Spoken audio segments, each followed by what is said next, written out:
Hello everyone, welcome to our new blog. তো আজকে আমরা যাচ্ছিলাম নৈহাটি বড় মার কাছে পুজো দিতে। তো পুজো দিতে যাবো, তাই জন্য নিলাম মিষ্টি, তারপরে উঠে পড়লাম বাসে নৈহাটি যাওয়ার জন্য। বাস থেকে নেমেই আমাদের রিস্কায় উঠতে হলো, কারণ একটু দূরে ছিল মন্দিরটা। তারপরে এখানে তো গিয়ে দেখি ভীষণ লাইন। মায়ের কাছে পুজো দেওয়ার জন্য নিয়ে নিয়েছিলাম 100 টাকা দিয়ে ডালাটা। আর এখানে দেখতেই পাচ্ছ কত লাইন, মিনিমাম আমরা 30 মিনিট লাইনে দাঁড়িয়েছিলাম।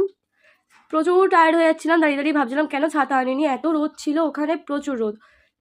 তো মায়ের মন্দিরের ভেতরের কোনো ক্লিপ আমাদেরকে নিতে দেওয়া হয়নি, কারণ ওখানে মোবাইল অ্যালাউ ছিল না। তো মন্দির থেকে পুজো দিয়ে বাইরে এসে দেখাচ্ছি, দেখে নাও মন্দিরটা কত সুন্দর। তো এত খিদে পেয়েছে, চটপট চলে গেলাম বড়মা কচুরি সেন্টারে। এখানে গিয়ে খেয়ে নিলাম নান। সত্যি কথা বলতে এত খিদে পেয়েছিল, সব খেতে ভীষণ সুন্দর লাগছিল, মনে হচ্ছিল খুব ভালো খেতে। তো এটা ভালোই ছিল, মোটামুটি খেয়ে নিলাম। তারপরে যাচ্ছি একটু গঙ্গা দেখতে, গঙ্গা দেখে আমরা এখান থেকে বাড়ির দিকে রওনা দেবো। আর এটাই ছিল আজকে আমাদের ইউটিউব চ্যানেলের প্রথম ভিডিও। বড়মাকে দিয়ে শুরু করলাম আমাদের এই ইউটিউব জার্নি। তোমরা সবাই চ্যানেলটিকে সাবস্ক্রাইব করো,